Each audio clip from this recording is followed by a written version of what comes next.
Prime മിനിസ്റ്റർക്ക് പോകാനുള്ള വണ്ടിയിൽ കഷ്ടിച്ച് 3-4 പേർക്ക് നിൽക്കാൻ പറ്റും. അപ്പോഴത്തന്നെ അതിനകത്ത് ആൾ കയറി. അപ്പോഴത്തേക്ക് പിന്നെ നമ്മുടെ നിവേദിത വന്ന് വിളിച്ചു, അത് കയറാൻ പറഞ്ഞു. നിവേദിത പറഞ്ഞു ഇതും കാൻഡിഡേറ്റ് ആണെന്ന് പറഞ്ഞു. അപ്പോൾ പേര് ചോദിച്ചു, പറഞ്ഞു അവർ എടുത്ത ലിസ്റ്റിൽ എൻ്റെ പേരില്ല എന്ന് പറഞ്ഞു. ആദ്യം തന്നെ ഇവർ പ്രഖ്യാപിച്ചത് ബഹുമാനപ്പെട്ട പ്രധാനമന്ത്രിയുടെ കൂടെ പൊന്നാനി സ്ഥാനാർത്ഥിയും മലപ്പുറം സ്ഥാനാർത്ഥിയും പാലക്കാട്ടെ സ്ഥാനാർത്ഥി ഉണ്ടാകുമെന്നാണ്. ഒരു തെറ്റായ സന്ദേശവും കൂടിയും കൊടുത്തു. കാരണം മലപ്പുറത്ത് മത്സരിക്കുന്നത് ഒരു മതന്യൂനപക്ഷത്തിൽപ്പെട്ട ഒരു സ്ഥാനാർത്ഥിയാണ്. അദ്ദേഹം അവിടെ വന്നു, ആ വാഹനത്തിൽ കയറാൻ കഴിഞ്ഞില്ല.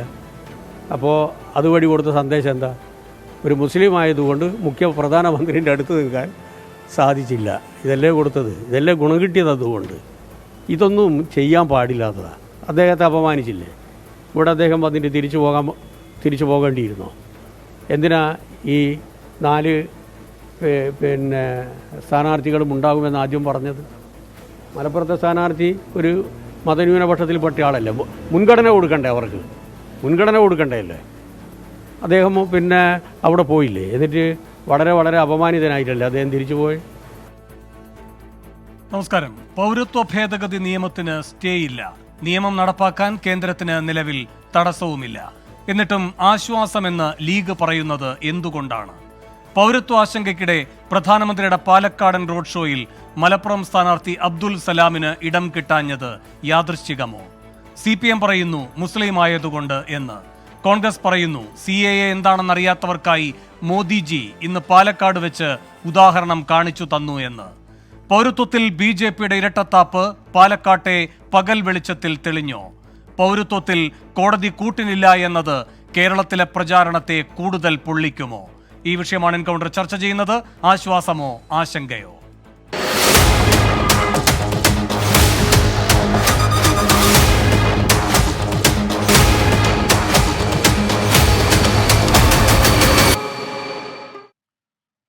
ഈ വിഷയത്തിൽ പ്രതികരിക്കാൻ CPM-ൽ നിന്നും ജെയ്ക് സി തോമസ്, കോൺഗ്രസിൽ നിന്ന് M ലിജു, BJP-യിൽ നിന്ന് TP ജയചന്ദ്രൻ, യൂത്ത് ലീഗിൽ നിന്ന് TP അഷ്റഫ് അലി എന്നിവർ എൻകൗണ്ടറിൽ തത്സമയം അതിഥികളായി പങ്കുചേരുന്നു. ആദ്യം TP ജയചന്ദ്രൻ മാസ്റ്റർ, ഇന്ന് കോടതി സ്റ്റേ ചെയ്യാത്തതോടെ CAA എന്നതിൻ്റെ ഭാവി എന്താണെന്നാണ് കേന്ദ്ര സർക്കാരും BJP മനസ്സിലാക്കുന്നത്?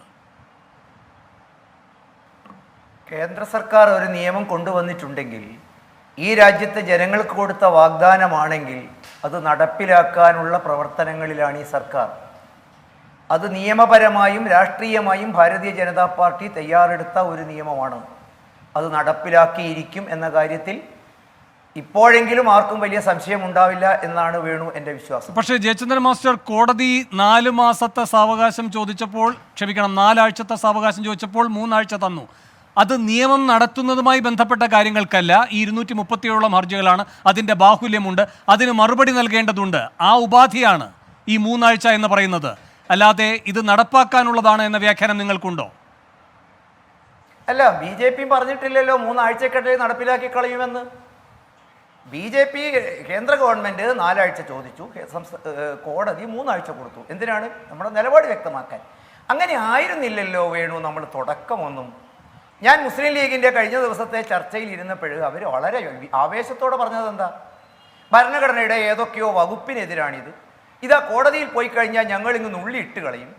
ഇത് കോടതി സ്റ്റേ ചെയ്ത് കളയും. ഇത് രാജ്യത്തെ ഭരണഘടനയ്ക്കെതിരാണ്, ഈ രാജ്യത്തെ ജനാധിപത്യ. പക്ഷേ അപ്പോഴും അല്ലല്ലോ, ഒരു സെക്കൻഡ് ജയചന്ദ്രൻ മാസ്റ്ററെ, അപ്പോഴും നിയമങ്ങൾ പെട്ടെന്ന് തന്നെ സ്റ്റേ ചെയ്യുക എന്ന് പറയുന്ന ഒരു പതിവില്ല. സുപ്രീം കോടതി തന്നെ അത് വിവിധ വിധി പ്രസ്താവങ്ങളിലൂടെ വ്യക്തമാക്കിയിട്ടുള്ളതാണ് എന്ന് അങ്ങേക്കടക്കം അറിയാം.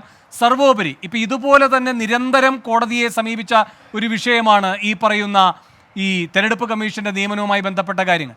അത് തള്ളിയ നിലപാട് കോടതി എടുത്തിട്ടുണ്ട്, ആവർത്തിച്ച് തള്ളുന്ന നിലപാട് എടുത്തിട്ടുണ്ട്. ഈ കഴിഞ്ഞ ദിവസവും അത് കണ്ടതാണല്ലേ? അങ്ങനെ തള്ളുന്നൊരു നിലപാട് ഈ കാര്യത്തിൽ എടുത്തിട്ടില്ല. അതുകൊണ്ട് ഗൗരവതരമായ വ്യത്യാസം ഈ കാര്യത്തിലുണ്ട്. അല്ല, ഒരുപാട് നിയമങ്ങൾ വന്നപ്പോൾ ഇതേമാതിരിയിലൊക്കെ നമ്മൾ ചർച്ച ചെയ്തിരുന്നു വേണു. അപ്പോൾ ജമ്മു കാശ്മീരിനെ 370-ാം വകുപ്പ് നീക്കം ചെയ്തപ്പോഴും അത് എടുത്തു കളഞ്ഞപ്പോഴും നമ്മൾ ആവേശത്തോടെ പറഞ്ഞിരുന്നത് ഭരണഘടനാ വിരുദ്ധമാണ്, രാജ്യത്ത് നിലനിൽക്കില്ല, നടപ്പിലാകില്ല എന്ന്. ഒരു കമ്മീഷന്റെ തെരഞ്ഞെടുപ്പ് മാതിരി അല്ലല്ലോ രാജ്യത്തെ പാർലമെന്റ് പാസാക്കിയ ഒരു നിയമം, രാജ്യത്തിന് ജനങ്ങൾക്ക് കൊടുത്തൊരു വിശ്വാസത്തിന്റെ വിഷയം. മാത്രമല്ല ഇത് ഞാനല്ലല്ലോ പറഞ്ഞത്. അല്ലല്ല, എനിക്കറിയേണ്ടത് ആദ്യമായി മറ്റു വിഷയങ്ങളിലേക്കല്ല പോകേണ്ടത്. ജയചന്ദ്രൻ മാഷെ, CAA-യുടെ നടത്തിപ്പ് പരിപാടികളുമായി കേന്ദ്ര സർക്കാർ മുന്നോട്ട് പോകുമോ? ഇന്നത്തെ ഈ കോടതിയുടെ ഇടപെടലിന്റെ ഭാഗമായി തടസ്സങ്ങളൊന്നുമില്ല എന്ന ബോധ്യമാണോ നിങ്ങൾക്കുള്ളത്? 100% വേണു. എന്താണ് സംശയം നിങ്ങൾക്ക്? മുന്നോട്ട് പോകും ഗവൺമെന്റ്. അല്ല, സുപ്രീം കോടതി പറഞ്ഞത് ഒരു 3 ടയർ സംവിധാനമുണ്ട്, അത് രൂപപ്പെടേണ്ടതുണ്ട്. ജില്ലാതലത്തിലെ സമിതി, അതിൻ്റെ മേലധികാര സമിതി, പിന്നെ മേൽനോട്ട സമിതി, ഇതൊക്കെ രൂപീകരിക്കപ്പെടേണ്ടതുണ്ട്. അതിൻ്റെ നടപടിക്രമങ്ങൾ 3 ആഴ്ചയ്ക്കുള്ളൊന്നും പൂർത്തിയാകാൻ പോകുന്നില്ല. അതുകൊണ്ട് ഉടൻ പൗരത്വം ആർക്കും കൊടുക്കുന്നൊരു നടപടി ഉണ്ടാകില്ല എന്ന്. കുറഞ്ഞപക്ഷം അങ്ങനെയെങ്കിലും ഈ എതിർകക്ഷികൾക്ക് ആശ്വസിക്കാനുള്ള വകയുണ്ടോ? വേണു തെറ്റിദ്ധരിച്ച് പറയുകയാണെന്ന വിശ്വാസം എനിക്കില്ല. ഇത് കോടതിയല്ല. തുഷാർ മേത്ത കോടതിയോട് അങ്ങോട്ട് പറഞ്ഞ കാര്യമാണ് ഇപ്പോൾ വേണു കോടതിയുടേതായിട്ട് പറഞ്ഞത്. അല്ല, എന്റെ പിഴവാണെങ്കിൽ ഞാൻ തിരുത്തുന്നു, അങ്ങ് പറഞ്ഞോളൂ. ഇതിന് ചില നടപടിക്രമം പൂർത്തിയാക്കേണ്ടതുണ്ട്, 3 ടയർ സംവിധാനം ഒരുക്കേണ്ടതുണ്ട്. അതുകൊണ്ട് തന്നെ ഗവൺമെന്റിന് തിടുക്കമില്ല എന്ന് ഗവൺമെന്റ് ചൂണ്ടിക്കാണിച്ചതാണ് വേണു ഇപ്പൊ സുപ്രീം കോടതിയുടെ വാക്കായിട്ട് പറഞ്ഞത്. പക്ഷെ അപ്പോഴും ഈ സമ്പ്രദായങ്ങൾ നടപ്പിലാക്കാനുള്ള നടപടികളുമായി സർക്കാർ മുന്നോട്ട് പോകും, അങ്ങനെയാണോ കരുതേണ്ടത്? രാജ്യത്തെ ജനങ്ങൾക്ക് വോട്ട് ചോദിച്ച് 2019 പോകുമ്പോൾ ഭാരതീയ ജനതാ പാർട്ടി വോട്ട് തേടുമ്പോൾ ജനങ്ങൾ കൊടുത്ത ഉറപ്പാണ് വേണു. ഈ ഗവൺമെന്റിന്റെ ഉത്തരവാദിത്തം. എന്റെ ചോദ്യം നേരിട്ടുള്ളതാണ്. 4 വർഷവും 3 മാസവും കഴിഞ്ഞതിന് ശേഷം നിങ്ങളിപ്പോ അതിന്റെ ചട്ടങ്ങൾ നോട്ടിഫൈ ചെയ്തിരിക്കുന്ന ഘട്ടത്തിൽ അതിവേഗം അതിന്റെ നടപടികൾ മുന്നോട്ട് പോകുമോ ഇല്ലയോ? ഇന്നത്തെ കോടതിയുടെ ഈ സമീപനത്തെ പ്രത്യേകമായി പരിഗണിച്ചുകൊണ്ട്, പ്രത്യേകമായി എടുത്തുകൊണ്ട്. അല്ല, അത് ഒരു സംശയത്തിനൊന്നും ഇടയില്ലല്ലോ നമുക്ക്. കാരണം ഇത് ഏത് സമയത്ത് 2019 പാസ്സാക്കി, 2017 തുടക്കം കുറിച്ചു, 2019 പാസ്സാക്കി. ഇതൊക്കെ ഒരിക്കലും ഞാൻ വേണുവിന് ഒറ്റ കാര്യം ചോദിക്കട്ടെ. ഈ നിയമത്തിൻ്റെ എസൻസിനോട് ഈ ചർച്ചയിൽ പങ്കെടുക്കുന്ന കോൺഗ്രസിൻ്റെ പ്രതിനിധിയും CPM-ന്റെ പ്രതിനിധിയും മുൻപെടുത്ത നിലപാട് ഇതുപോലെയായിരുന്നുവോ? അതിലേക്കൊക്കെ വരാം. അതിനൊന്നും എനിക്ക് മറ്റു അതിഥികളിലേക്കൊന്ന് പോകേണ്ടതുണ്ട്. ശ്രീ TP അഷ്റഫ് അലി, ഇപ്പോൾ ഈ കോടതിയിലെ സ്റ്റേ എന്ന് പറയുന്നത് മുഖ്യ ആവശ്യക്കാരായി അതിനുവേണ്ടി സമീപിച്ചത് നിങ്ങളാണ്, നിങ്ങളുടെ പാർട്ടിയാണ്. എന്നിട്ടും ഇന്നത്തെ കോടതിയുടെ നടപടി സ്റ്റേ എന്നതിലേക്ക് വന്നില്ല. പക്ഷേ ആശ്വാസകരമായ നടപടി എന്ന് ലീഗ് ഏതർത്ഥത്തിലാണ് ഇതിനെ മനസ്സിലാക്കുന്നത്? ഇന്ത്യയിലെ പൗരത്വം മതത്തിൻ്റെ അടിസ്ഥാനത്തിലാവരുത് എന്ന് വിശ്വസിക്കുന്ന കോടിക്കണക്കിന് വരുന്ന ഈ രാജ്യത്തെ ജനങ്ങൾക്ക് ആശ്വാസകരമാകുന്ന ഒരു ഇടപെടലാണ് ഇന്ന് ഇന്ത്യയുടെ സുപ്രീം കോടതിയിൽ ഉണ്ടായിട്ടുള്ളത്. ആ അർത്ഥത്തിൽ തന്നെ വളരെ വ്യക്തമായി പറയാൻ സാധിക്കും. നേരത്തെ ഇവിടെ വേണു തന്നെ സൂചിപ്പിച്ചതുപോലെ ഈ രാജ്യത്തെ സോളിസിറ്റർ ജനറലിനോട് ഇന്ത്യയുടെ സുപ്രീം കോടതി ചീഫ് ജസ്റ്റിസ് ബഹുമാനപ്പെട്ട ചന്ദ്രചൂഡ് ചോദിക്കുന്ന സമയത്ത് അവരുടെ ഉള്ളിൽ ഇത് എത്ര തിടുക്കപ്പെട്ട് നടത്താനുള്ള താല്പര്യമുണ്ടോ, എന്താണ് ഇതിൽ സർക്കാരിൻ്റെ നയം എന്നുള്ളതിനെക്കുറിച്ചൊക്കെയുള്ള അദ്ദേഹത്തോടുള്ള ചോദ്യത്തിൽ അദ്ദേഹം വളരെ വ്യക്തമായി പറഞ്ഞിട്ടുള്ളത് ഈ പറഞ്ഞ പോലെ 3 ടയർ സിസ്റ്റത്തിലേക്ക് ഉള്ള കമ്മിറ്റികളുടെ രൂപീകരണം, ഇങ്ങനെ തുടങ്ങി ഒരുപാട് സാങ്കേതികത്വ കാര്യങ്ങൾ ഇതിൽ നടക്കാനുണ്ട്.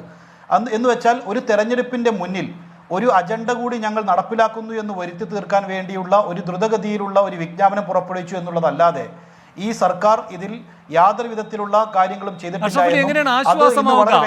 ത്രിതല സംവിധാനമുണ്ട്, അത് ഏർപ്പാട് ആക്കുന്നതിന് സമയവും എടുക്കും എന്ന് പറയുന്നത് പൗരത്വ നിയമം നടപ്പാക്കുന്നതിന്റെ ആക്കം കൂട്ടുന്ന പ്രവൃത്തിയാണ്. അതെങ്ങനെയാണ് ആശ്വാസമാവുക? എന്ന് വെച്ചാൽ ഈ 3 ആഴ്ച കൊടുത്ത സമയത്തിനകത്ത് ഫാസ്റ്റ് ട്രാക്ക് മുഖേനയെങ്കിലും ആർക്കെങ്കിലും പൗരത്വം കൊടുത്തു എന്നറിഞ്ഞാൽ നിങ്ങൾക്ക് കോടതിയെ സമീപിക്കാം എന്നുകൂടി ഇന്ന് ചീഫ് ജസ്റ്റിസ് പറഞ്ഞു എന്നുള്ളതാണ്. അല്ല, ലീഗിന്റെ അഭിഭാഷകൻ അങ്ങനെ ഒരു കാര്യം നീതിപീഠത്തോട് ഉണർത്തിച്ചു. റദ്ദ് ചെയ്യണമെന്ന് അല്ല, കോടതിയുടെ ശ്രദ്ധയിൽ അത് പെടുത്താം എന്ന് പറഞ്ഞിട്ടുണ്ട്. അപ്പോൾ കോടതി ഇടപെട്ട് ഉടനെ തന്നെ അത് റദ്ദാക്കും. അങ്ങനെയുള്ള ഒരു പരാമർശവുമില്ല. അല്ല, റദ്ദാക്കുമെന്നുള്ളതല്ലല്ലോ. സ്വാഭാവികമായും കോടതി സർക്കാരിനോട് അതിൻ്റെ വിശദീകരണം ചോദിക്കുകയും ഈ ഹർജികളിലുള്ള സർക്കാരിൻ്റെ തീരുമാനം എന്താണെന്ന് അന്വേഷിക്കുകയും ചെയ്യുന്ന സമയത്ത് കോടതിയുടെ ഇടപെടലിൽ തീർച്ചയായിട്ടും ഇതിൽ വളരെ വ്യക്തമായി ആശങ്കകളുള്ള കാര്യവും ഈ രാജ്യത്തെ ജനങ്ങൾക്കുള്ള ആശങ്കകളും എല്ലാം പ്രതിഫലിക്കുന്ന വിധത്തിൽ അതിനെ ആശ്വാസമാകുന്ന വിധത്തിൽ ആശങ്ക ഉണ്ടാക്കുന്നത് തന്നെയാണ് അഷ്റഫ് അലി. രണ്ടാമതായി, ഇതിന്റെ നടപടിക്രമങ്ങളുമായി മുന്നോട്ട് പോകരുത് എന്നൊരു നിർദ്ദേശവുമില്ല. സ്റ്റേ ചെയ്യാതെ തന്നെ വാക്കാൽ പറയാമല്ലോ. ഇതുമായി ബന്ധപ്പെട്ട് നിങ്ങൾ വിശദീകരണം തരൂ. മറ്റു നടപടികളിലേക്ക് കടക്കുന്നത് നിൽക്കട്ടെ. അങ്ങനെയും ഉണ്ടായിട്ടില്ല. നിങ്ങളൊരു ആശങ്ക അങ്ങോട്ടേക്ക് ഉന്നയിക്കുകയാണ്. അപ്പോൾ പൗരത്വം ആർക്കെങ്കിലും അതിവേഗത്തിൽ കൊടുത്താലോ അത് കോടതിയുടെ ശ്രദ്ധയിൽപ്പെടുത്തൂ, അത്രയേ ഉള്ളൂ. ഇതൊന്നും ആശ്വസിക്കാൻ കഴിയുന്നതല്ല, ആശങ്ക വർദ്ധിപ്പിക്കുന്ന കാര്യങ്ങളാണ്. എന്നിട്ടും അത്തരമൊരു സത്യസന്ധമായ പ്രതികരണം എന്തുകൊണ്ട് ലീഗ് നടത്തുന്നില്ല? അല്ലെന്നേ, കോടതിയിൽ ഇപ്പോൾ ഒരു നിയമയുദ്ധത്തിൽ തിരിച്ചടി ഉണ്ടായിരിക്കുന്നു ഞങ്ങൾക്ക് എന്ന് ഒരു പ്രതീതി പുറത്തുണ്ടാകാതിരിക്കണം. ഞങ്ങളിതിൻ്റെ മുന്നിൽ നിന്നുകൊണ്ട് ഫൈറ്റ് ചെയ്യുകയാണ്, ഞങ്ങളുടെ ഭാഗത്ത് തന്നെയാണ് ആത്യന്തികമായി ഇതിൽ നീതി കിട്ടാൻ പോകുന്നത് എന്ന ഒരു പ്രചാരണ സ്വഭാവത്തിലുള്ള പ്രതികരണമല്ലേ നിങ്ങൾ നടത്തിയത്? സൂക്ഷ്മമായി നിയമപരമായി കാര്യങ്ങൾ പറയാനായി കുഞ്ഞാലിക്കുട്ടി തന്നെ മുൻപോട്ടേക്ക് വരൂ ഹാരിസ് ബീരാൻ എന്ന് പറയുമ്പോൾ ഹാരിസ് ബീരാൻ ആ കാര്യം തന്നെയാണ് പറയേണ്ടത്. പക്ഷേ ഒരു ആശ്വാസം എന്ന മുഖവരിയോടുകൂടിയാണ് ഹാരിസ് ബീരാനോട് ഈ കാര്യങ്ങളെല്ലാം വിശദീകരിക്കാൻ കുഞ്ഞാലിക്കുട്ടി പറയുന്നത്. എന്താശ്വാസം? എവിടെ ആശ്വാസം? ആർക്കാശ്വാസം?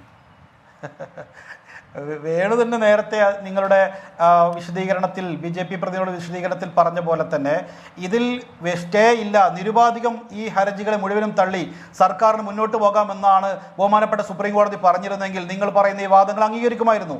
അതിനപ്പുറത്ത് ഈ കേന്ദ്ര ഗവൺമെന്റിനോട് വളരെ കൃത്യമായി കാര്യങ്ങൾ ചോദിക്കുകയും ആ കേന്ദ്ര ഗവൺമെന്റിനോട് അറിയാമല്ലോ അഷ്റഫ് അലി, അറിയാമല്ലോ ഇവിടെ ജയചന്ദ്രൻ മാസ്റ്റർ തന്നെ ഉദാഹരണമായി ചൂണ്ടിക്കാട്ടിയ 370 അല്ലെന്നേ ഈ പറയുന്ന കശ്മീരിന്റെ പ്രത്യേക പദവി റദ്ദാക്കിയ നിയമം, അതുമായി ബന്ധപ്പെട്ട് സുപ്രീം കോടതിയിൽ എത്തിയപ്പോൾ സുപ്രീം കോടതി അന്ന് പറഞ്ഞൊരു കാര്യമുണ്ട്. ഇതേ ആശങ്ക അന്ന് ഉന്നയിക്കുകയുണ്ടായി.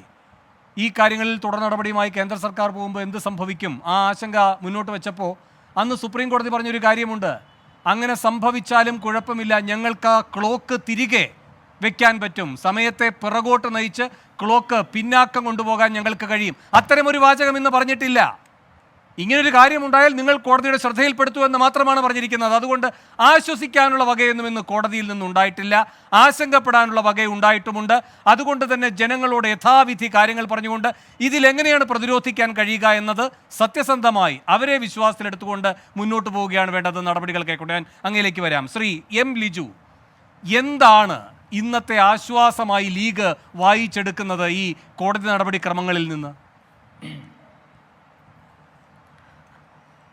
വേണു, എനിക്ക് കുറച്ച് സമയം തരണം. അത് മാത്രമല്ല ഇന്നത്തെ കോർട്ട് പ്രൊസീഡിങ്സ് നമ്മളൊന്ന് ശ്രദ്ധിക്കേണ്ടതുണ്ട്. 2 കാര്യങ്ങൾ ആശ്വാസം പകരുന്നു എന്നാണ് ഞാൻ കരുതുന്നത്. ഒന്ന്, ഗവൺമെൻറ്റിന് നോട്ടീസ് നൽകി അതിന് മറുപടി നൽകാൻ വേണ്ടി സർക്കാർ 4 ആഴ്ച ആവശ്യപ്പെട്ടപ്പോൾ ഏപ്രിൽ 9 തന്നെ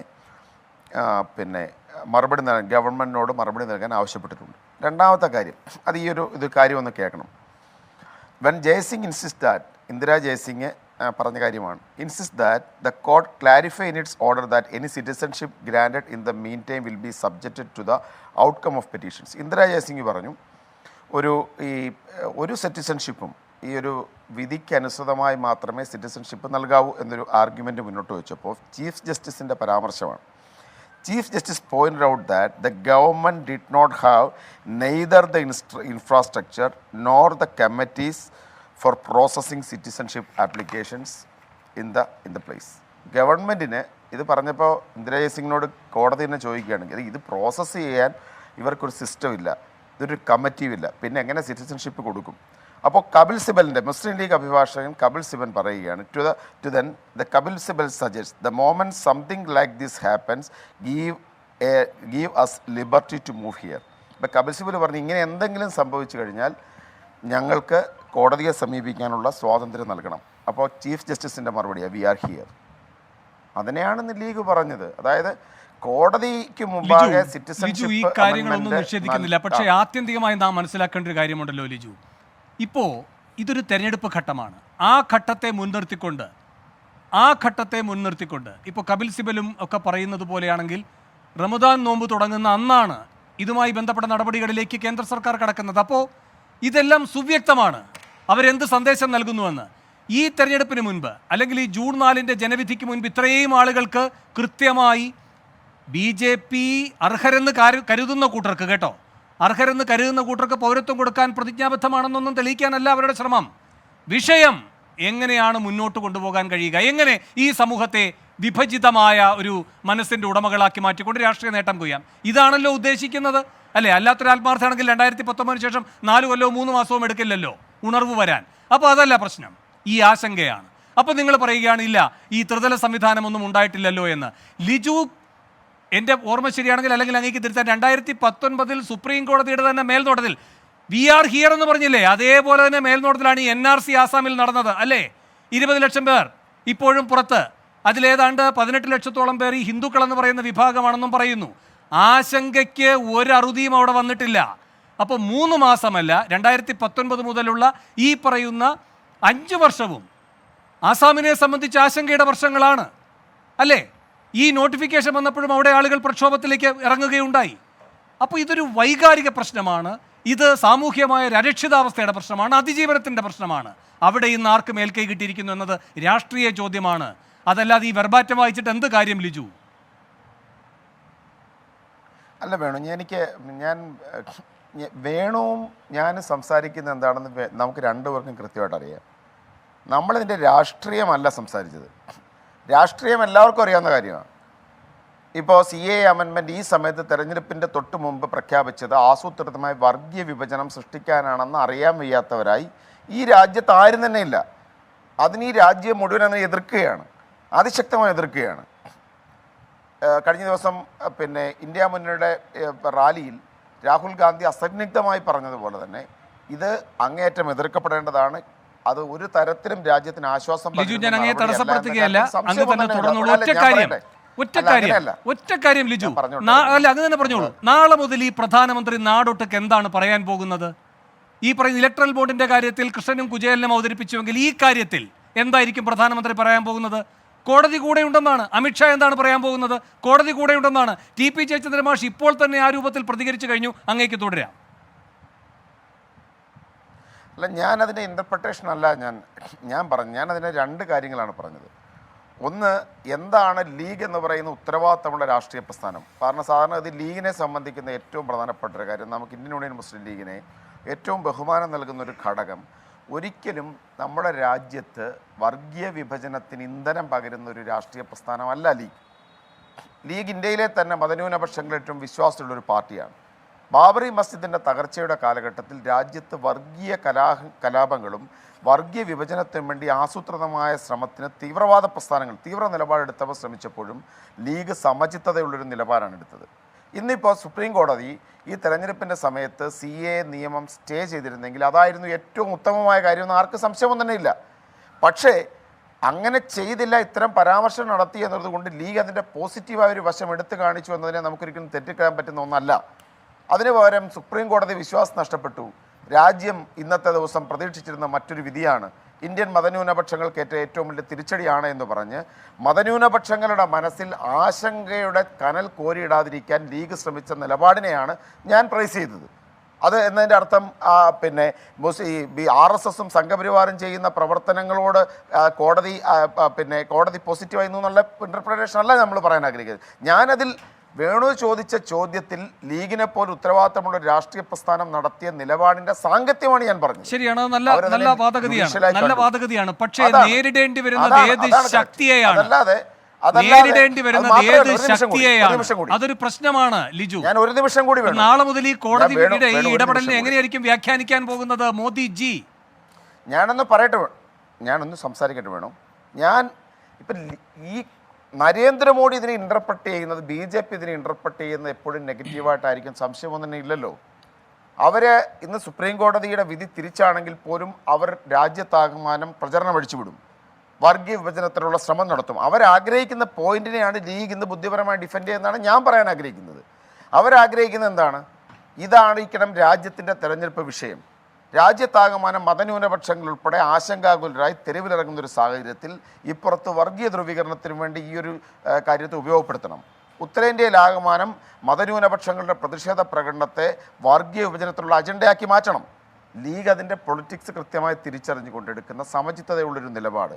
ഇവിടെ വേണ്ടത് ഔചിത്യമാണ്, ഇവിടെ വേണ്ടത് സമചിത്തതയാണ്. ശരി, ഞാൻ അങ്ങനെയൊക്കെ വരാം ലിജു. പക്ഷേ മതന്യൂനപക്ഷങ്ങൾ അങ്ങേയറ്റം അരക്ഷിതരായിരിക്കുന്ന അവസ്ഥയിൽ സമചിത്തതയുടെ ഒരു അളവുകോൽ വെച്ചുകൊണ്ട് കാര്യങ്ങളെ കാണുന്നത് ശരിയാണ്, അവരുടെ വിവേകപൂർണ്ണമായ പ്രതികരണവുമാണ്. പക്ഷേ രാജ്യം നേരിടുന്ന പ്രതിസന്ധികൾക്ക് അതൊന്നും പരിഹാരമല്ല. ഇതുപോലെ തന്നെ ഒരു അയോധ്യ വിധിയിലൂടെ ഇതുപോലെ തന്നെ ഒരു വിവേകം സുപ്രീം കോടതി ഇന്ത്യയിലെ ഏറ്റവും പ്രബലമായ മതന്യൂനപക്ഷത്തിന്റെ മേൽ വെക്കുകയുണ്ടായി. അവരത് ശിരസ വഹിക്കുകയുണ്ടായി. എന്നിട്ട് ഇപ്പൊ എന്താ കാണാൻ കഴിയുക? ദൂരദർശൻ രാവിലെ 6:30 നോക്കിയാൽ ലിജു TP അഷ്റഫലിയും ഒക്കെ കാണാൻ നിർബന്ധിതമാകും. അയോധ്യ ക്ഷേത്രത്തിലെ ആരതി അരമണിക്കൂർ അല്ലേ? മറ്റേതെങ്കിലും ഒരു ആരാധനാലയവുമായി ബന്ധപ്പെട്ട അങ്ങനെ ഒരു കാര്യം കാണിക്കുന്നുണ്ടോ ദൂരദർശൻ? അപ്പോൾ ഈ വിവേകം എന്ന് പറയുന്നത് ഒരു വിഭാഗത്തിന്റെ മാത്രം ബാധ്യതയായി മാറുന്ന അവസ്ഥയാണ് വരുന്നത്. അത് വിധിയിലൂടെയാണെങ്കിലും ആ വിധിയുടെ പിൻബലത്തിൽ ഈ മോദിയുടേതുപോലെ ഒരു സർക്കാരിന്റെ പ്രവർത്തികളിലൂടെ ആയാലും ഞാൻ വരാം ലിജു, ചില കാര്യങ്ങൾ ഞാൻ നമുക്കിടയിൽ തർക്കമായിട്ടൂടെ ഇതിനെ ചുരുക്കണ്ട. ഞാൻ പറയുന്നത് ലിജു, ഇതൊക്കെ ജനങ്ങൾ കേൾക്കട്ടെ. ഇതിനെ പരാജയപ്പെടുത്തുക എന്നല്ലാതെ മറ്റൊരു മാർഗമില്ല വേണു. അതെ, ഒരു സംശയവുമില്ല. എന്നാണ് വീഴുന്നത്. കർണാടകത്തിൽ ഇവർ ശ്രമിച്ചില്ലേ? ശരി ശരി, അല്ലെന്നേ ലീഗിന്റെ ഇക്കാര്യത്തിനകത്തുള്ള പക്വതയും വിവേകമതിത്വവും ഒന്നും ചോദ്യം ചെയ്യുന്നില്ല. പക്ഷേ ജനങ്ങളുടെ മുന്നിലേക്ക് ഈ രാജ്യത്തെ ഏറ്റവും വലിയ ജനവിധി നടക്കുന്ന ഘട്ടത്തിലേക്ക് പോകുമ്പോൾ ഈ വിഷയത്തിൽ ഇനിയിപ്പോ ആർജവമുള്ള നിലപാട് അനിവാര്യമാണ്. കാരണം ഇത് നടപ്പാക്കാൻ ഇനി ഒരു തടസ്സവുമില്ല എന്ന മട്ടിൽ ജയചന്ദ്രൻ മാസ്റ്റർ സംസാരിച്ചതാണ് നമ്മുടെ മുന്നിലെ യാഥാർത്ഥ്യം. ഈ കോടതി വിധി സൃഷ്ടിച്ചിരിക്കുന്ന യാഥാർത്ഥ്യം, കോടതിയുടെ ഇന്നത്തെ നടപടിക്രമങ്ങൾ സൃഷ്ടിച്ചിരിക്കുന്ന യാഥാർത്ഥ്യം. ഞാൻ അങ്ങിലേക്ക് വരാം. ജെയ്സി തോമസ് വിവേകത്തോടെ പാകതയോടെ ഇതൊരു ആശ്വാസ ദിനമാണ് എന്ന് പരിഗണിക്കുകയാണോ വേണ്ടത് CAA-യുമായി ബന്ധപ്പെട്ട് ഇന്ന് സുപ്രീം കോടതിയിൽ നടന്ന നടപടിക്രമങ്ങൾ വിലയിരുത്തുമ്പോൾ? ഈ ചർച്ചയുടെ ആദ്യ ഭാഗം ഇത് ആശ്വാസജനകമാണോ അതോ നിരാശകരമാണോ എന്നൊരു ദ്വന്ദ്വത്തിൽ നിന്നുകൊണ്ടാണ് ഇത്രയും നേരം നമ്മുടെ ചർച്ച വികസിച്ചത്. ഞാൻ എന്തായാലും ഏകപക്ഷീയമായ നിലയിൽ ഇത് നിരാശാജനകമായ സുപ്രീം കോടതിയിൽ നിന്നുള്ള അനുഭവങ്ങളുടെ ഒരു ദിനം എന്നൊരു വാദത്തോട് അനുകൂലിക്കുന്നതേയില്ല. നിരാശ എന്ന് പറഞ്ഞിട്ടേ ഇല്ല, ആശങ്ക എന്നാണ് പറഞ്ഞത്. തുടർന്ന് സുപ്രധാനമായ പല ഘട്ടങ്ങളും നമ്മുടെ മുമ്പിൽ തീർച്ചയായിട്ടും നിരാശാജനകമായ ദിനമാണ് സുപ്രീം കോടതിയെ സംബന്ധിച്ചുണ്ടായത് എന്നൊരു അഭിപ്രായം എനിക്കില്ല. പക്ഷേ എന്നാൽ ഗൗരവപൂർണമായ ജാഗ്രത ആവശ്യപ്പെടുന്ന പല പ്രതികരണങ്ങളും ഉണ്ടായിട്ടുള്ളതാണ്. യഥാർത്ഥത്തിൽ ലൈവോ ഈ കേസിന്റെ നിരവധി ഘട്ടങ്ങളുടെ അപ്ഡേഷൻ നമുക്ക് മുമ്പാകെ അവതരിപ്പിക്കുന്നുണ്ട്. അതിൽ പ്രസക്തമായ ഒരു ഘട്ടത്തിൽ കേസ് പരിഗണിക്കുന്ന അവസരത്തിൽ തന്നെ സുപ്രീം കോടതിയിൽ യൂണിയൻ ഗവൺമെന്റിനെ പ്രതിദാനം ചെയ്തുകൊണ്ട് ലോ ഓഫീസർ പറയുന്ന പ്രധാനപ്പെട്ട ഒരു വാചകമുണ്ട്. ആ വാചകം ഇപ്രകാരമാണ്: There are 237 petitions, 20 applications have been filed here. For stay, I need to file a reply. I was seeking time. I need time to collate, etc. The act does not take away anyone's citizenship. There is no prejudice caused to the petitioners. ഇതായിരുന്നു law ഓഫീസറുടെ ആദ്യ ഭാഗത്തെ പ്രതികരണം. 237 അപേക്ഷകൾ, അതിന്റെ പുറമെ 20 മറ്റപേക്ഷകൾ. ഇതാണ് ആകെ സുപ്രീം കോടതിയുടെ മുമ്പിലേക്ക് വരുന്നത്. ഇതിനെ സംബന്ധിച്ച് പഠിക്കുവാനും പരിശോധിക്കുവാനും പ്രതികരണം നടത്തുവാനും തങ്ങൾക്ക് സമയം അനുവദിക്കണമെന്നും ആ സമയം ഞാൻ ആവശ്യപ്പെട്ടിട്ടുള്ളതാണെന്നും ലോ ഓഫീസർ പറയുന്നു. ഇതിന്റെ തുടർച്ചയിൽ പിന്നീട് ഈ സമയത്തിനിടയിൽ 4 ആഴ്ച സമയം ആവശ്യപ്പെടുന്നു. 3 ആഴ്ചയിലേക്ക് CJI തിരിച്ചു പ്രതികരണം നടത്തുന്നു. ഈ സമയത്തിനിടയിൽ പൗരത്വം കൊടുക്കുന്നതിനെ സംബന്ധിച്ചുള്ള സംവാദത്തിന് സുപ്രീം കോടതി സാക്ഷ്യം വഹിക്കുന്നുണ്ടല്ലോ. ഒറ്റ വാചകൂടെ കോട്ട് ചെയ്ത് അവസാനിപ്പിക്കുകയാണ്. ആ അവസരത്തിൽ കപിൽ സിബിൽ ശ്രദ്ധേയമായ ഒരു പ്രതികരണം സുപ്രീം കോടതിയുടെ CJIയുടെ മുമ്പിൽ നടന്നുണ്ട്. The moment something like this happens, give us liberty to move here. അതിൽ സുപ്രീം കോടതിയിലെ ചീഫ് ജസ്റ്റിസിന്റെ പ്രതികരണം എന്താണ്? We are here. ഞങ്ങൾ ഇവിടെ ഉണ്ട് എന്നുള്ളതാണ്. ആ വാചകത്തിന് ഞാൻ പ്രതീക്ഷയുടെ പൊൻതിളക്കം നൽകുന്ന വാചകമാണ്. ഇതിൽ നിന്ന് ഘടകവിരുദ്ധമായി യൂണിയൻ ഗവൺമെന്റ് അവരുടെ സഹജമായ താല്പര്യപ്രകാരം സുപ്രീം കോടതിയുടെ മുന്നിൽ സത്യവാങ്മൂലം കൊടുത്തിട്ടുണ്ട് കല്യാൺ സിംഗ്. അതെന്തായിരുന്നു ആ വാഗ്ദത്തം എന്ന് അറിയാമല്ലോ അങ്ങേക്ക്? ഞാൻ പറഞ്ഞല്ലോ, ഞാൻ അതിലേക്കൊന്നും കാണാതിരിക്കുന്നതേയില്ല.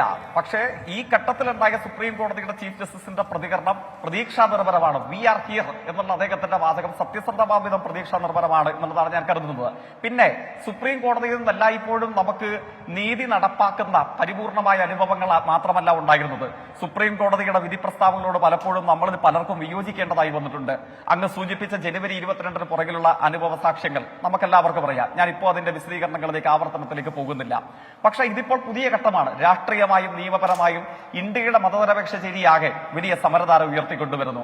ആ സമരധാരയുടെ ഒരു ഘട്ടം മാത്രമാണ് ഇന്ന് സുപ്രീം കോടതിയിൽ സംഭവിച്ചുകൊണ്ടിരിക്കുന്നത്. പക്ഷെ നാളെ മുതൽ നിങ്ങൾ അഭിമുഖീകരിക്കുന്ന ചോദ്യം എന്താണ്? ലീഗ് മാത്രമല്ല, ലീഗ്, സംസ്ഥാന സർക്കാർ, DYFI, രമേശ് ചെന്നിത്തല ഒക്കെ സുപ്രീം കോടതിയിലായിരുന്നു. പക്ഷെ എന്താണ് ഇതുമായി ബന്ധപ്പെട്ട് സംഭവിച്ചിരിക്കുന്നത്? നിങ്ങളുടെ ആവശ്യം എന്തായിരുന്നു? സ്റ്റേ ആണ്. അത് കിട്ടിയിട്ടില്ല എന്നതൊരു യാഥാർത്ഥ്യമാണല്ലോ. ബാക്കി നടപടിക്രമങ്ങൾ സാവകാശം എടുക്കുമെന്നത് അതിൻ്റെ സാങ്കേതികത്വത്തിലെ സങ്കീർണത കൊണ്ടാണ്. അത് നമുക്കൊരു അനുകൂലമായ കാര്യമാണ് എന്ന് വ്യാഖ്യാനിക്കാൻ എങ്ങനെയാണ് കഴിയുക? അവിടെയാണ് ജയചന്ദ്രൻ മാസ്റ്റർ പറയുന്നത് ഞങ്ങൾ ഈ കാര്യങ്ങളുമായി മുന്നോട്ട് പോവുകയാണെന്നേ. അതിനിപ്പോൾ കോടതിയുടെ നടപടികളും ഞങ്ങൾക്ക് തടസ്സമല്ലാതെ വന്നിരിക്കുന്നു. അങ്ങനെയാകും അവർക്ക് അതിൻ്റെ വ്യാഖ്യാനം ഉണ്ടാക്കാൻ കഴിയുക.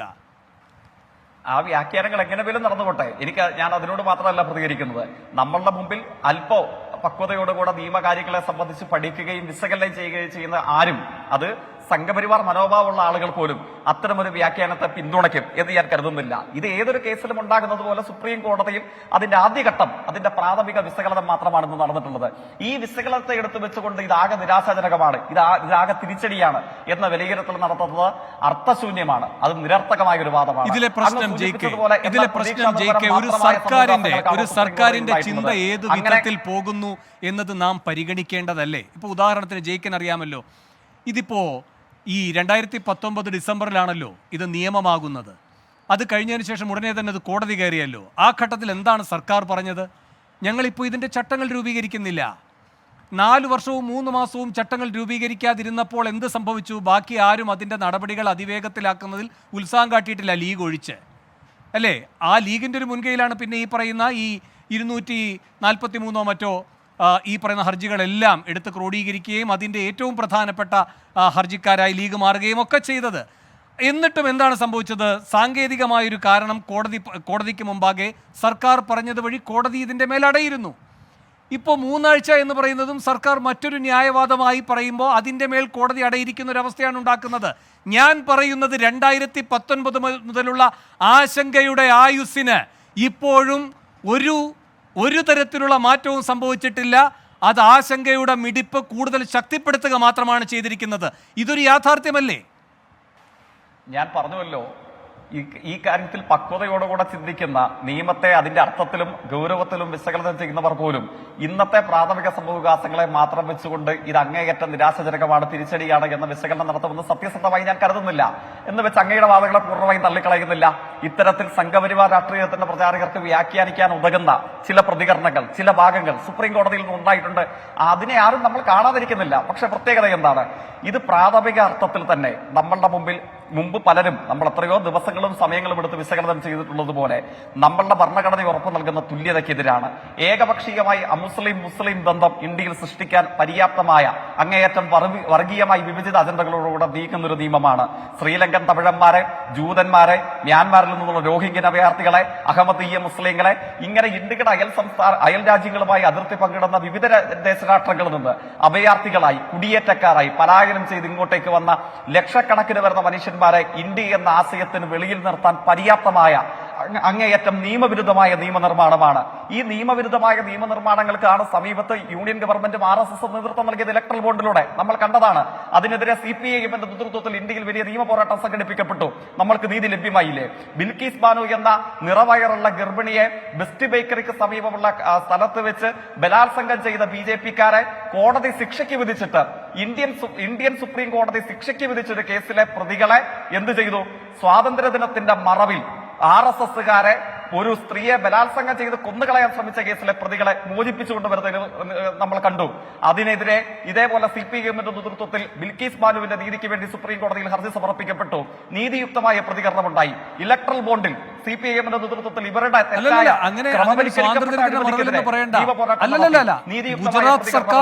ഗുജറാത്ത് സർക്കാർ തെറ്റിദ്ധരിപ്പിച്ചു സുപ്രീം കോടതി. അങ്ങനെയാണ് സുപ്രീം കോടതി പറയുന്നത്. മറ്റൊരു തടവുകാരൻ അയാളുടെ ഒരു ആവശ്യവുമായി ബന്ധപ്പെട്ട് കാര്യങ്ങൾ ഒരു ഹർജിയായി കൊണ്ടുവരുന്നു. അതുമായി ബന്ധപ്പെട്ട യഥാർത്ഥ സ്ഥിതിഗതികൾ പറയാതിരിക്കാനുള്ള കൗശലം കേന്ദ്ര സർക്കാരിൻ്റെയും ഗുജറാത്ത് സർക്കാരിൻ്റെയും അഭിഭാഷകർ അവിടെ കാട്ടുന്നു. അതിൻ്റെ ഭാഗമായി തെറ്റിദ്ധരിക്കപ്പെടുന്നു കോടതി എന്നൊക്കെയാണ് കോടതിയുടെ ആ ഉത്തരവിൽ പറയുന്നത്. അപ്പോൾ അതേത് സർക്കാരാണെന്ന് അറിയാമല്ലോ, ഗുജറാത്ത് ഭരിച്ചുകൊണ്ടിരിക്കുന്നത്. അപ്പോൾ ഇവരൊക്കെ എന്താണ് സുപ്രീം കോടതിയെ ധരിപ്പിക്കുകയും തെറ്റിദ്ധരിപ്പിക്കുകയും ചെയ്യുക, അതിൻ്റെ ആനുകൂല്യം ആർക്കാണ് ഉറപ്പുവരുത്തുക, ഇതൊക്കെ നമ്മുടെ മുന്നിലുള്ളതാണ്. ഞാൻ അങ്ങയിലേക്ക് വരാം. ശ്രീ ജയചന്ദ്രൻ മാസ്റ്റർ, ഇവിടെ 3 അതിഥികളും ആവർത്തിച്ച് പറയുന്ന ഒരു കാര്യമുണ്ട്. അത് ഉന്നത നീതിപീഠത്തോട്, ചീഫ് ജസ്റ്റിസിന്റെ ബെഞ്ചിനോടുള്ള വിശ്വാസമാണ്. വി ആർ ഹിയർ എന്ന് പറഞ്ഞിരിക്കുന്നു. ആ വി ആർ ഹിയർ എന്ന് പറഞ്ഞിരിക്കുന്നത് BJP എങ്ങനെയാണ് മനസ്സിലാക്കുന്നത്? അല്ല, ഇത് പലപ്പോഴും നമ്മൾ കേട്ടതല്ലേ വി ആർ ഹിയർ എന്നുള്ളത്. കോടതി ഇടയ്ക്ക് നേരത്തെ പരാമർശങ്ങളല്ലേ. ഞാൻ അതിനിടയ്ക്ക് വേണോടൊരു റിക്വസ്റ്റ്. ഇപ്പോൾ എൻ്റെ തൊട്ടുമുമ്പ് സംസാരിച്ച CPM-കാരൻ കാട് കയറിയപ്പോൾ താങ്കൾ തടഞ്ഞില്ല. എനിക്കതിൽ പരാതിയില്ല. പക്ഷേ ഞാൻ വിഷയം സംസാരിക്കുമ്പോൾ താങ്കൾ എന്നെ തടയരുത് എന്നൊരു അപേക്ഷ എനിക്കുണ്ട്. താങ്കൾ ഇവിടെ പറഞ്ഞു ആശങ്ക വർദ്ധിപ്പിക്കുകയാണ്. വേണു, ആരുടെ ആശങ്കയാണ് വർദ്ധിപ്പിക്കുന്നത്? അധികാരത്തിന്റെ ഇടനാഴികകളിൽ കൈകാലിട്ടടിക്കുന്ന ഹിമന്ത ബിശ്വ ശർമ്മ എന്താ പറഞ്ഞത്? ഞാൻ അങ്ങനെ തടസ്സപ്പെടുത്തുകയല്ല. എന്ത് സംഭവിച്ചാൽ രാജിവെക്കുമെന്നാണ് പറഞ്ഞത്. അത് ആരുടെ ആശങ്ക പരിഗണിച്ചുകൊണ്ടാണ് ഹിമന്ത ബിശ്വ ശർമ്മ പറഞ്ഞത്?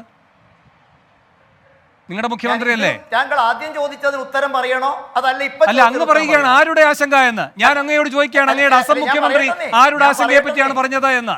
രാജിവെച്ചൊഴിയും എന്ന് പറഞ്ഞത് ഏത് ആശങ്കയുടെ ഭാഗം പരിഗണിച്ചുകൊണ്ടാണ്? താങ്കൾ ഈ വിഷയം അവതരിപ്പിച്ചുകൊണ്ട് എന്റെ തൊട്ട് മുമ്പ് പറഞ്ഞ വാചക ഞാൻ ഈ വിഷയവുമായി ബന്ധപ്പെട്ട താങ്കൾ പറഞ്ഞതെന്നാണ് ഞാൻ ഇനി എന്തെങ്കിലും ഈ ആശങ്ക അളക്കുന്ന അല്ല ഇതേ വിഷയം തന്നെയാണ് ഹിമന്ത ബിശ്വ ശർമ്മയും പറഞ്ഞത്. ഞാൻ പറഞ്ഞതിൽ മാറ്റിയിട്ടൊന്നുമില്ല, അങ്ങ് തുടർന്നോളൂ. വേണു പ്ലീസ്, നിങ്ങൾ പറയുന്നതൊക്കെ ഞാൻ കേൾക്കും. ദയവ് ചെയ്ത് എന്നെ കൂടി നിങ്ങൾ കേൾക്കണം എന്നൊരു അപേക്ഷ എനിക്കുണ്ട്. അതല്ലെങ്കിൽ പിന്നെ ചർച്ചയ്ക്ക് ഇതിന് അർത്ഥമില്ലല്ലോ. ഈ ആശങ്ക ആരുടേതാണ്? ആശങ്കയുടെ അളവുകോൽ എന്താണ്? ആശങ്ക നാം അറിയുന്നത് എന്താണ്? ഇന്ത്യ രാജ്യത്തെ ബഹുഭൂരിപക്ഷം ജനങ്ങളുടെ മുമ്പാകെ ഒരു പ്രകടന പത്രികയും വെച്ചു ചെന്ന് അതിന് അംഗീകാരം കിട്ടുമ്പോൾ അത് നടപ്പിലാക്കുമ്പോഴാണോ നമുക്ക് ആശങ്ക ഉണ്ടാകേണ്ടത്? ഞാൻ തിരിച്ചു ചോദിക്കട്ടെ താങ്കളോട്, എന്നാണ് ഈ ആശങ്ക നമുക്കൊക്കെ വന്നു തുടങ്ങിയത്? എൻ്റെ തൊട്ട് മുമ്പ് സുഹൃത്ത് കുറേ വാക്യങ്ങൾ അടിച്ചല്ലോ. ഞാൻ 2019 ഇന്ത്യ രാജ്യം മുഴുവൻ ഈ ചർച്ച നടന്നപ്പോൾ ടൈംസ് ഓഫ് ഇന്ത്യ എഴുതിയ ഒരു ക്യാപ്ഷനും വാർത്തയും 2012 ഇന്ത്യൻ എക്സ്പ്രസ് എഴുതിയ ഒരു വാർത്തയും വേർഡിന് ശ്രദ്ധയിൽപ്പെടുത്തുന്നു. When Prakash Karat batted for the persecuted. Times of India 2019 December മാസം 18, ഒറ്റ വാചകം. suitable amendment to clause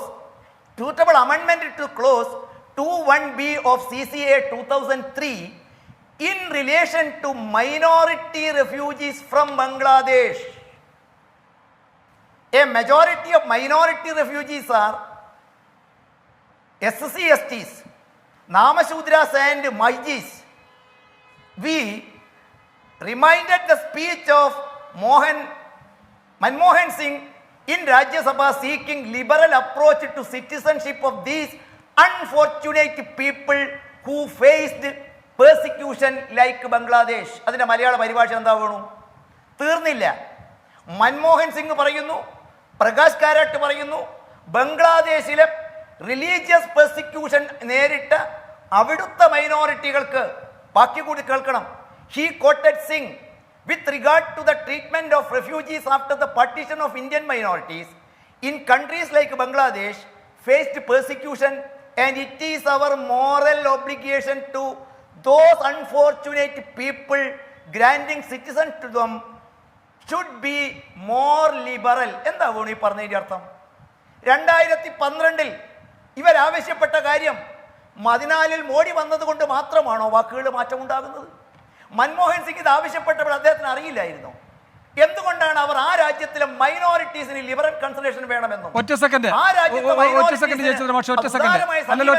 ജയിക്ക് അങ്ങയുടെ അവസരം നിഷേധിക്കല്ല ജയചന്ദ്ര മാഷെ. ഇത്ര ഗൗരവമുള്ളൊരു കാര്യം അങ്ങ് പറയുമ്പോൾ അതിന്റെ മറുപടിയും കൂടെ കേട്ടു പോകണമല്ലോ. ജയിക്ക വേഗം. ഞാൻ തീർന്നില്ല. നിങ്ങൾ എനിക്കറിയാം അങ്ങ് തീർത്തിട്ടില്ല എന്ന് എനിക്കറിയാം.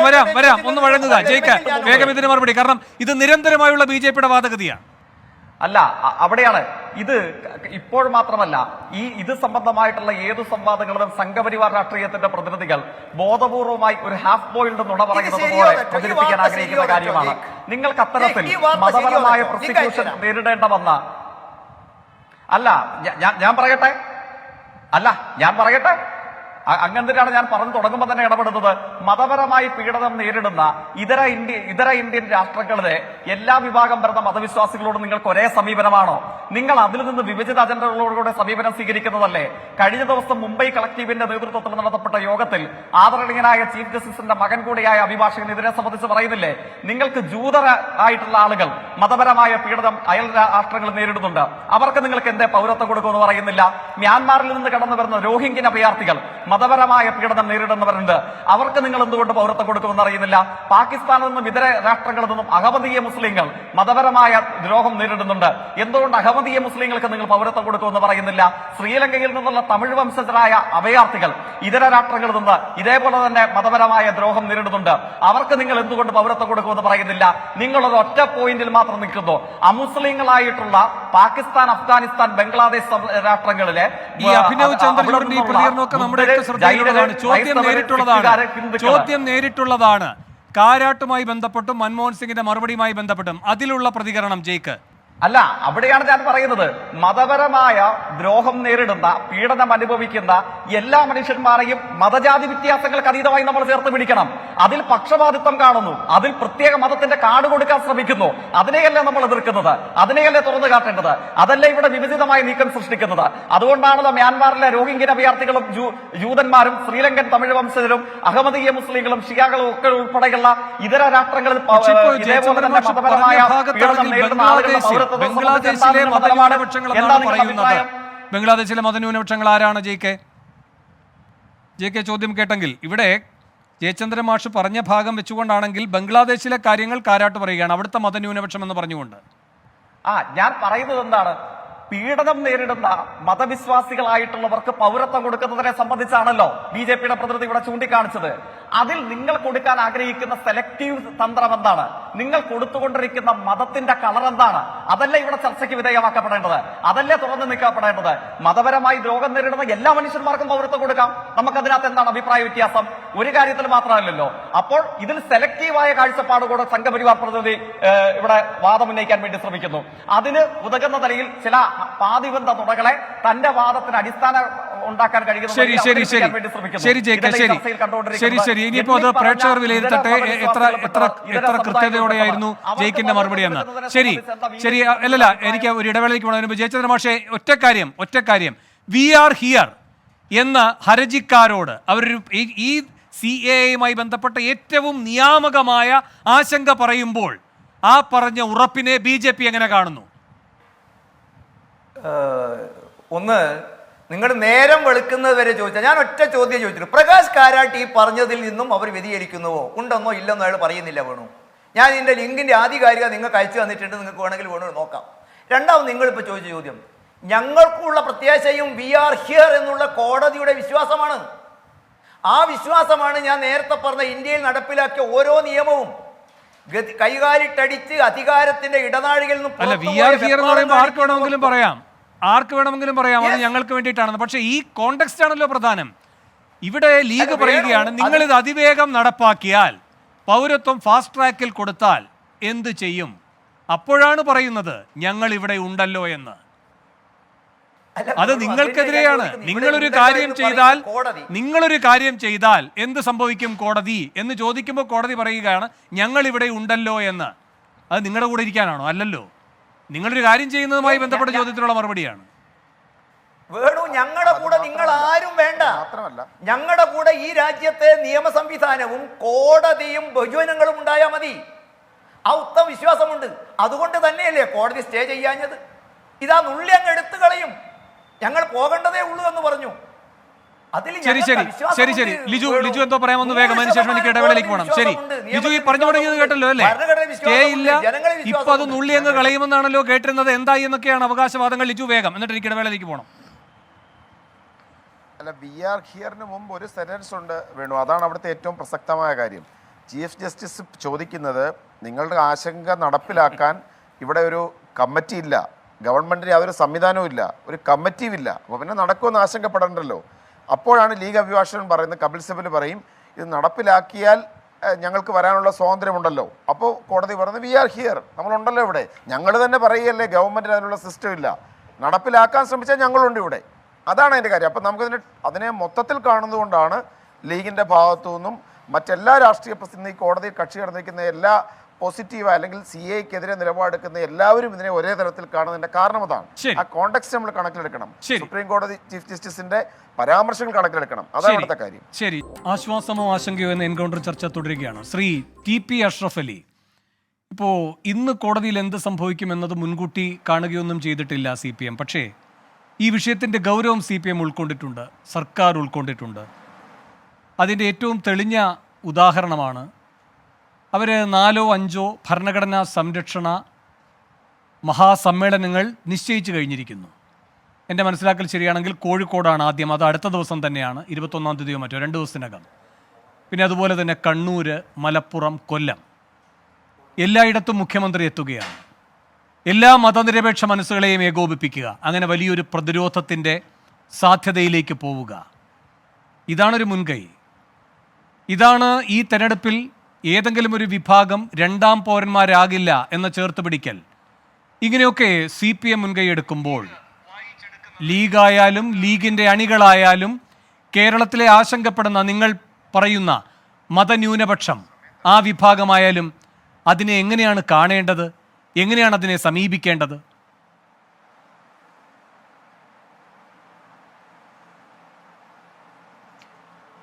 ഈ രാജ്യത്ത് ഇതുപോലെയൊരു നിയമം നടപ്പിലാക്കുമ്പോൾ BJP ഒഴികെയുള്ള എല്ലാ മതേതര കക്ഷികളും അതിശക്തമായി ഈ ഇത്തരം നിയമങ്ങൾക്കെതിരെ, ഇത്തരം നടപ്പിലാക്കലുകൾക്കെതിരെ രംഗത്ത് വരണമെന്നുള്ളത് തന്നെയാണ്. അത് എല്ലാ കക്ഷികളും വരുന്നുണ്ട് എന്നുള്ളതും സ്വാഗതാർഹമാണ്. കോഴിക്കോട്, കണ്ണൂർ, കാസർഗോഡ്, മലപ്പുറം, കൊല്ലം, ഇവിടെയൊക്കെ ഈ റാലിയും ഈ സമ്മേളനവും വിജയിപ്പിക്കേണ്ടത് CPM-ന്റെ മാത്രം ബാധ്യതയാണോ? മുഖ്യമന്ത്രി പിണറായി വിജയന്റെ മാത്രം ബാധ്യതയാണോ?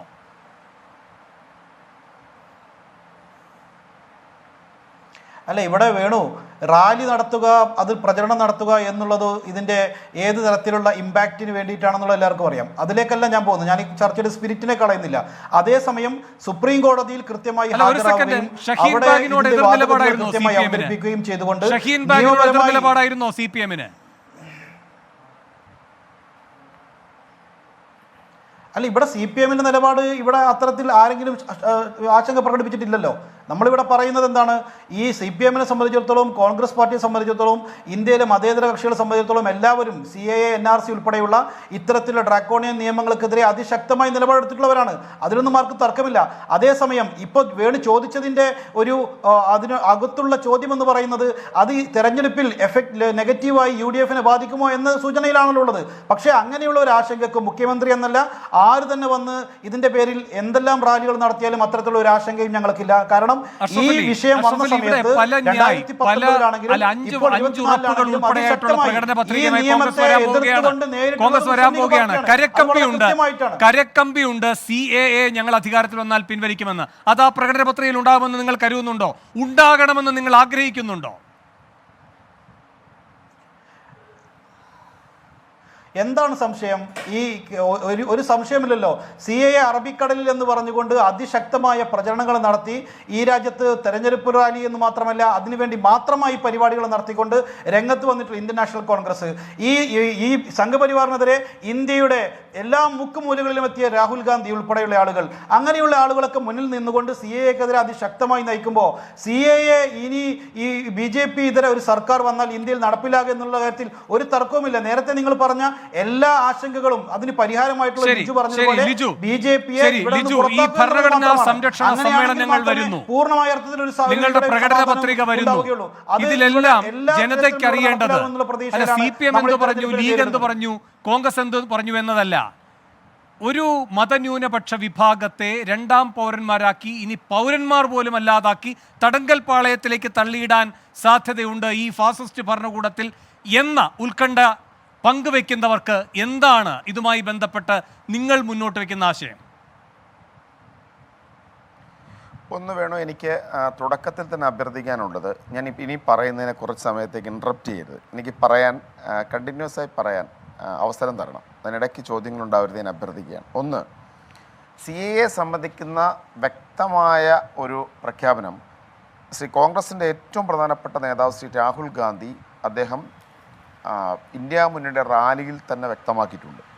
അദ്ദേഹം BJP-യുടെ ഹൃദയഭൂമിയായിരിക്കുന്ന ഹിന്ദി ഹേട്ട്ലാൻഡിലൂടെ നടത്തിയ ന്യായ യാത്രയിൽ കൃത്യമായ പോയിന്റുകളിൽ ഈ നിലപാട് അദ്ദേഹം ഉന്നയിച്ചിട്ടുമുണ്ട്. അപ്പോൾ കോൺഗ്രസ് ഈ വിഷയത്തിൽ CAA വിഷയത്തിൽ ഞങ്ങൾ എടുക്കുന്ന ഏറ്റവും പ്രധാനപ്പെട്ട കാര്യം, ഇവരെ BJP രാജ്യത്ത് പരാജയപ്പെടുത്തി ഇന്ത്യ മുന്നണി അധികാരത്തിൽ വന്നെങ്കിൽ മാത്രമേ ഈ പ്രശ്നങ്ങൾക്ക് ആത്യന്തിക പരിഹാരം ഉണ്ടാവൂ എന്നുള്ളതാണ് ഈ കോടതി മുഖാന്തരമുള്ള നീക്കത്തിനൊപ്പം. അപ്പോൾ അതുകൊണ്ട് ഞങ്ങളുടെ സ്റ്റാൻഡ് ഈ വിഷയത്തിൽ ക്രിസ്റ്റൽ ക്ലിയറാണ്.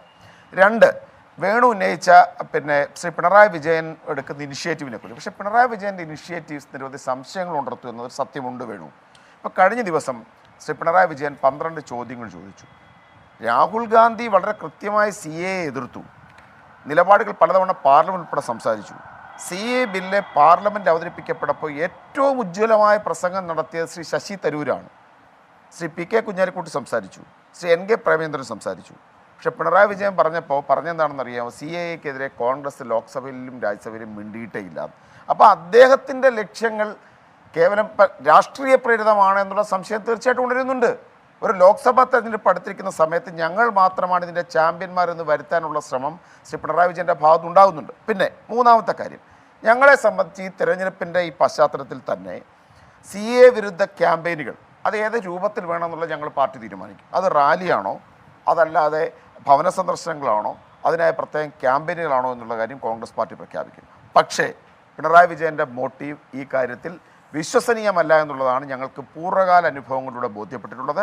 CAA പോലൊരു വിഷയത്തെ രാഷ്ട്രീയവൽക്കരിക്കാൻ ശ്രമിച്ച് കോൺഗ്രസ് എടുത്ത ഏറ്റവും ശക്തമായ നിലപാടുകളെ, ശശി തരൂരിൻ്റെ പ്രസംഗങ്ങളെ, കോൺഗ്രസിലെ ലോക്സഭയിലും രാജ്യസഭയിലും കോൺഗ്രസ് എടുത്ത നിലപാടുകളെ അറിഞ്ഞു പോലുമില്ല എന്ന രീതിയിൽ ചിത്രീകരിച്ച് പച്ച നുണ പറഞ്ഞ പിണറായിക്ക് BJP-യുമായിട്ടുള്ള രഹസ്യ ബാന്ധവത്തെക്കുറിച്ച് ഞങ്ങൾക്ക് ആക്ഷേപങ്ങളുണ്ട്. ഇതൊരു തെരഞ്ഞെടുപ്പ് സ്റ്റണ്ട് മാത്രമാണെന്നാണ് ഞങ്ങൾ കരുതുന്നത്. എൻകൗണ്ടർ അവസാന ഘട്ടത്തിലേക്ക് ശ്രീ ജെയ്സി തോമസ്, ഇവിടെ ലിജു പറഞ്ഞത് കേട്ടല്ലോ, നിങ്ങളുടെ ഭരണഘടനാ സംരക്ഷണ സമ്മേളനങ്ങളുടെയൊക്കെ യഥാർത്ഥ ഉള്ളിലിരിപ്പ് എന്താണ് എന്ന്. അത് നിങ്ങൾ തന്നെ ഇപ്പോൾ വ്യക്തമാക്കിയിട്ടുണ്ട്, തുറന്ന് വ്യക്തമാക്കിയ ഒരു നടപടിയാണ്. ആകെ ഒരു കേസ് മാത്രമേ നിലവിലുള്ളൂ എന്നൊക്കെ മുഖ്യമന്ത്രി കണക്ക് പറഞ്ഞെങ്കിലും ഇപ്പോൾ അതിവേഗം കേസുകളിൽ അപേക്ഷ വേഗം ഉറപ്പുവരുത്തി സ്വീകരിച്ചു എന്ന് ഉറപ്പുവരുത്തി വേഗം കേസ് ഇല്ലാതാക്കാനുള്ള നടപടികളിലേക്ക് സർക്കാർ ഇപ്പോൾ കടന്നിരിക്കുന്നത്. ആ വ്യഗ്രതയുടെ പിന്നിലെ താല്പര്യം എന്താണ്? വിഴിഞ്ഞം കേസുകളും അതേപോലെ തന്നെ വ്യഗ്രതയോടെ പിൻവലിക്കാനുള്ള താല്പര്യം എന്താണ്? ഇതൊക്കെ നാട്ടിലെ ആളുകൾക്ക് മനസ്സിലാകുമെന്നാണ് ലിജു പറഞ്ഞത്.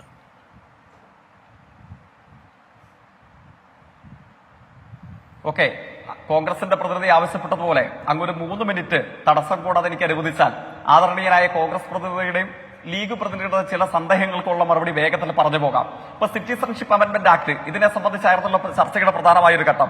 അപ്പോൾ കോൺഗ്രസിന്റെ പ്രതിനിധി അഭിമാനത്തോട് പറയുകയാണ്, ഞങ്ങളുടെ നേതാവ് നമ്മുടെ വയനാട് MP നല്ല ജാഥ നയിച്ചു, ഹിന്ദി ഹേർട്ട്മെന്റിൽ പോയിട്ട് CA-ക്കെതിരെ പ്രസംഗിച്ചിട്ടുണ്ട്, നിങ്ങൾ കണ്ടു പഠിക്കുക എന്നൊക്കെയാണ് അദ്ദേഹത്തിന്റെ പ്രതികരണം. ഇരിക്കട്ടെ, നല്ലത്. ഞാൻ പറയട്ടെ, അങ്ങ് മാധ്യമ പ്രവർത്തകർ അങ്ങ് ഉൾപ്പെടെ നമുക്കെല്ലാവർക്കും അറിയാം, കോൺഗ്രസ് നേതൃത്വം നൽകുന്ന 3 സംസ്ഥാന സർക്കാരുകൾ ഇന്ന് ഇന്ത്യയിൽ നിലവിലുണ്ട്. ഒന്ന് ആന്ധ്രയിലെ രേവന്ത് റെഡ്ഡി, 2 കർണാടകത്തിലെ സിദ്ധരാമയ്യ, 3 ഹിമാചൽ പ്രദേശിലെ സുഖ്വന്ദർ സിംഗ് സുഖു. കേരളത്തിൽ ഇന്ത്യയിലാവട്ടെ CPIM-ന് ഒരു സംസ്ഥാന സർക്കാരേ ഉള്ളൂ, അത് കേരളത്തിലെ സഖാവ് പിണറായി വിജയന്റേതാണ്. എന്തുകൊണ്ടാണ് കോൺഗ്രസിന്റെ ഏതെങ്കിലും ഒരു മുഖ്യമന്ത്രി കേരളം സ്വീകരിച്ച നിലപാട് പോലെ ഞങ്ങളിൽ അവശേഷിക്കുന്ന ഒരാളെങ്കിലും ഉള്ള അത്രയും കാലം മനുഷ്യനെ മതപരമായി വേർതിരിച്ച് കലാപമുണ്ടാക്കാൻ പഠിപ്പിക്കുന്ന ഈ തെറ്റായ നിയമവിരുദ്ധ നിയമനിർമ്മാണം ഞങ്ങളുടെ നാട്ടിൽ നടപ്പാക്കില്ല എന്ന് പറയാൻ എന്തേ കോൺഗ്രസിന്റെ ഒരു മുഖ്യമന്ത്രിക്ക് നട്ടലുണ്ടാകുന്നില്ല? എന്തേ കർണാടകയിൽ നിന്ന് അത്തരം ഒരു ശബ്ദം ഉണ്ടാകുന്നില്ല? എന്തേ ആന്ധ്രയിൽ നിന്ന് ഹിമാചലിൽ നിന്ന് അത്തരം ഒരു ശബ്ദം ഉണ്ടാകുന്നില്ല? ജനുവരി 22 ഇതേപോലെ ഇന്ത്യ ഞെട്ടിപ്പോയൊരു ദിനമല്ലേ? എന്തു ചെയ്യുമെന്നറിയാതെ ഇന്ത്യൻ മതനിരപേക്ഷത ഞെട്ടിത്തെറിച്ചു നിന്ന ദിവസം ഓർമ്മിക്കുന്നില്ലേ? മധ്യപ്രദേശിലെ ദേശീയ നേതാവ് കോൺഗ്രസിന്റെ എന്താ പറഞ്ഞത്? Rajiv open locks at Babri, let's not forget history എന്നുള്ളതാണ്. പള്ളി പൊളിക്കാൻ താഴ് തുറന്നു നൽകിയത് ഞങ്ങൾ കോൺഗ്രസ് ആണ്, നീ ഒന്നും അത് മറക്കരുത്. ഇത് പ്രഖ്യാപിച്ചത് ആരാ? RSSന്റെ നേതാവല്ലോ. ആരാ അങ്ങോട്ടേക്ക് ഇല്ലാന്ന് ആദ്യം പറഞ്ഞത്? ലീഗ് പ്രതിനിധിക്ക് തള്ളിക്കളയാൻ കഴിയുമോ? സുപ്രഭാതം വാർത്ത എഴുതിയില്ലേ? കോൺഗ്രസിന്റെ നേതാവായ സോണിയാഗാന്ധിക്ക് CPM-ന്റെ ജനറൽ സെക്രട്ടറി സീതാറാം യെച്ചൂരി സ്വീകരിച്ചതുപോലെ പള്ളി പൊളിച്ച മണ്ണിൽ കാലുകുത്താൻ ഞങ്ങളില്ല എന്ന് പറയാൻ എന്തേ മടി? ആ ആർജവം നിങ്ങൾ കൊണ്ടുപോകുന്നത് UCC-യെ സംബന്ധിച്ചും പലസ്തീനെ സംബന്ധിച്ചും അതിനുശേഷം തൊട്ടുപുറകിൽ ഇവിടെ റാലി നടത്തിയതിനെ സംബന്ധിച്ച് ലീഗ് പ്രതിനിധി ചൂണ്ടിക്കാണിച്ചില്ലേ? ഒറ്റ സെക്കൻഡ് ജയിക്ക തടസ്സപ്പെടുത്തുകയല്ലോ, ഒന്ന് വഴങ്ങിയ ലിജു വേഗം. ഇടപെടുന്നത് എന്താണ്? അത് മര്യാദയാണോ? UCC-യെ സംബന്ധിച്ച് ഒറ്റ ചോദ്യം, CPM ഞാൻ ചോദിക്കുന്ന ഒറ്റ ചോദ്യത്തിന് മറുപടി പറഞ്ഞാൽ മതി. JK, പള്ളി പൊളിച്ച മണ്ണിൽ കാല് കുത്തില്ല എന്ന് സീതാറാം യെച്ചൂരി പറഞ്ഞ ഒരു സ്റ്റേറ്റ്മെന്റ് നിങ്ങൾ കാണിച്ചു തരാമോ? CPM-ന്റെ പോളിറ്റ് ബ്യൂറോ ഇറക്കിയ സ്റ്റേറ്റ്മെന്റ് ഞാനിപ്പോൾ കാണിച്ചു തരാം. വേണമെങ്കിൽ വേണു ഇപ്പോൾ വാട്സാപ്പ് ചെയ്യാം എടുത്തിട്ട്. അത് വേണു ഈ ചാനലുകളെ മുഴുവൻ കാണിക്കും. നിങ്ങൾ എന്തൊക്കെ നിങ്ങളുടെ യെച്ചൂരി പറഞ്ഞില്ല. യെച്ചൂരി പറഞ്ഞത് ഭരണകൂടത്തിന്റെ യെച്ചൂരി അയോധ്യയുമായി ബന്ധപ്പെട്ട് പറഞ്ഞ കമന്റ് നിങ്ങൾ പറയാത്ത കാര്യം പറയുന്നു. ഞാൻ സുപ്രഭാതം ദിനപത്രത്തെ കോട്ട് ചെയ്തല്ലേ? ചോദ്യം വരെ ചോദിച്ചുള്ളൂ. ഇത് മര്യാദയാണ്. എല്ലാ കാലവും ലീഗിന് അനുകൂലമായി നിലപാട് സ്വീകരിച്ച സുപ്രഭാതം, എല്ലാ കാലവും ലീഗിന് അനുകൂലമായി നിലപാട് സ്വീകരിച്ച കേരളത്തിന്റെ മുഖ്യമന്ത്രി ഇന്നലെ വരെ പിൻവലിക്കാത്ത കേസിനെ കുറിച്ചുകൂടി പറഞ്ഞാൽ മതി. അതിനെ കുറിച്ചുകൂടി ഒന്ന് പറയണം. പൗരത്വ നിയമവുമായി ബന്ധപ്പെട്ട് ഇന്നലെ വരെ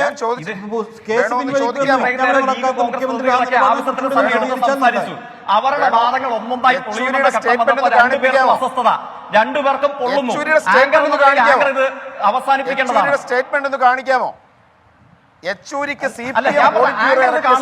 നിങ്ങളൊന്ന് കാണിച്ചേ.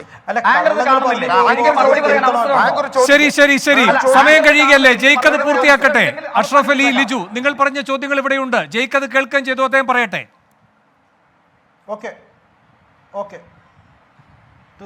സുപ്രഭാതം നിരപത്രമാണ് പറഞ്ഞത്.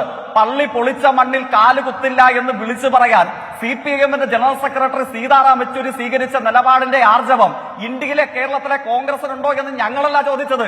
എല്ലാ കാലവും ലീഗിനെ പിന്തുണച്ച സുപ്രഭാതം ദിനപത്ര ചോദിച്ചത്. എവിടെയായിരുന്നു നിങ്ങളുടെ നിലപാട്?